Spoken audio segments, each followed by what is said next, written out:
What's going on, you guys? Welcome back to the channel. Now, as you guys can see from today's title, in today's video we're just gonna take a look at some of the items that are on my wish list. These are items I've actually been gravitating towards in the last couple of months or so, and items that I'm looking to hopefully get in the near future. I'll also be walking you guys through each piece, talk about why I want some of these pieces, how to style them, and where to get them, of course. So if you guys haven't, make sure to subscribe, and if you guys like this video by any chance, don't forget to hit that like button. Let's jump straight into it. Okay, so one thing you guys should know about me is that I'm a really big fan of a good button up, and one that I recently stumbled upon is this crochet hand knit shirt by the brand No Maintenance. Like I said, I am a really big fan of this shirt. It is a crochet shirt, meaning it's quite breathable, so I feel like it's the perfect shirt for the spring and summer. I also appreciate the silhouette of this shirt, with the sleeves coming in a bit long, while the overall fit of the shirt is a bit cropped, giving it that boxy silhouette. I also noticed that these come in a total of 3 colors, with the first one being this black color and the other 2 being white with these pulverizing blue and yellow patterns. Now when it comes to styling these, I'll personally wear them as they are, to be honest. If not that, then I'd maybe add a tank top or a t-shirt underneath, paired with smart trousers or even jeans to give it that smart summer look. I've also been looking to get a good football jersey, preferably vintage, and that's mainly because I've been seeing a lot of people on social media style these really well lately. I've actually also seen a lot of these luxury brands have kind of stepped into the trend of making their own variations of these type of jerseys. Brands like Armelian Dole, Stussy, Martin Rose, and so on. And these of course go for an insane price, and because of that I feel like I still go for a normal football jersey, and that's mainly because the quality is roughly the same and you'd basically get it for half the price. And for me, you know, I think that's a steal, to be honest.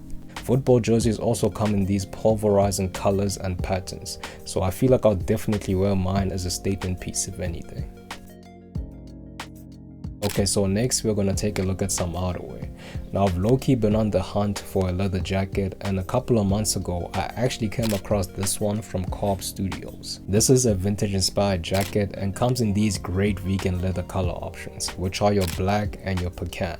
And judging from the side, this jacket does seem to fit a bit slim on the body, followed with a slight crop that slightly tapers into the waist. So when it comes to sizing, I'll definitely go up a size to give it that more oversized cropped silhouette. But what I personally like about the jacket is that it's really minimal. There isn't really much going on in terms of the design of the jacket. The jacket really only has 2 pockets and a tab collar, so I really feel like I'll definitely get more wear out of it because I'd be able to style it with technically anything. Now I'm a person that's also a huge fan of denim jackets, and I've been searching for more of a secondary denim jacket since I only own one. And the one I can say I keep coming back to is the Levi's X Stussy Type 2 trucker jacket. It comes in this really nice worn indigo wash, topped with a collar that's made of corduroy. You also can't forget the back, which features the merging of a classic Levi button graphic and Stussy's double S design. And the interior actually has inside lining finished with Stussy's infamous 8-ball logo, so I feel like I'll definitely wear it inside out.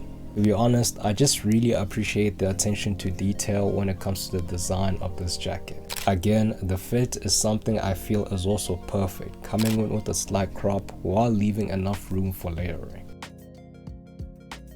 But while we're on the topic of denim, I'd like to touch on some jeans that have caught my attention, and those are the Acne Studios 2021 wide leg jeans. These are a great pair of jeans in my opinion, especially knowing that I've low-key been looking to make the transition from wearing straight cut jeans to wearing more wider fitting pairs. I've been wearing straight cut jeans for as long as I can remember, to be honest with you. I think it's been about a year now, and I low-key feel like these jeans are the perfect jeans to make that transition. The next pair of pants are shorts. Now I know shorts have kind of been having their moment currently, possibly one of the trendiest clothing items of 2023 in my opinion. And I'm not really one to follow trends, but there are some that I've been liking, like the Levi's 501 original shorts and the Levi's silver tab loose fitting shorts. One thing about me though, when it comes to jorts or any kind of shorts for that matter, I can't really say I'm a fan of wearing them below the knee.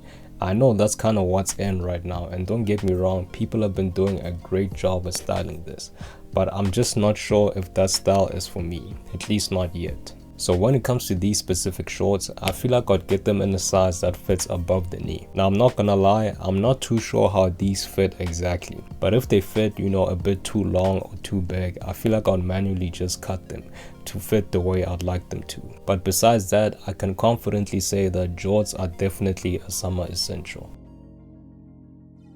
Alright, so next is footwear, and it's actually been a bit of a dilemma for me. Now for those of you that don't know, I am a really big fan of New Balance, and I think the shoes that they've released in the past 2 years have been borderline amazing in my opinion. And out of these releases, there are 3 types that I'm looking to add to my shoe collection, and those are the New Balance 990 V3s, the 2002 Rs, and the 1906s.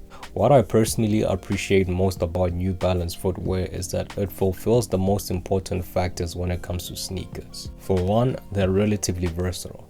I think versatility when it comes to footwear and sneakers in general is highly important. I know I can throw these on with a pair of shorts, jeans, or even trousers and they'll work with all 3. And for me, I think that's about all the versatility you'll need, honestly. Secondly is comfort. Now I know there are some days that require a lot of walking, and I want a shoe that is long lasting and is relatively comfortable during the duration of the time I'll actually be wearing it. And I think these pairs of shoes tick that box without a doubt. And thirdly is quality. The quality of New Balance footwear is high, even for general release pairs, so you don't necessarily need an Aimé Leon d'Or or John collab to get a good New Balance shoe, and that is why I feel like they have the upper hand compared to other brands. Now when it comes to which ones I'd actually go for, I don't really know. I do think that all 3 pairs of these shoes are amazing shoes in my opinion, and hopefully I'm able to make a decision soon. The next shoe is actually a bit of a controversial shoe. There are some people that like it and there's some people that absolutely hate it. And it's the Maison Margiela Tabbies, not the loafers but the boot. Like I said, there are some people that love this shoe and there are some people that hate it. And I'm not gonna lie, I also didn't like it at first, but once I actually took the time to understand the history behind it and the design process, I actually started appreciating these. But even though I like them, I'm still not sure if I'd get them. At the moment, I've just been really enjoying how other people have been styling them. You know, I think they've been doing a great job in my opinion, and maybe that might hopefully push me to get them one of these days. But anyway guys, that is basically it from me today. We've officially been through some of the items that are on my wish list. I'll also be linking some of them in the description box so you guys can have a look there. But yeah, I really hope you guys liked it and found it informative. If you did, don't forget to like, comment and subscribe. Peace.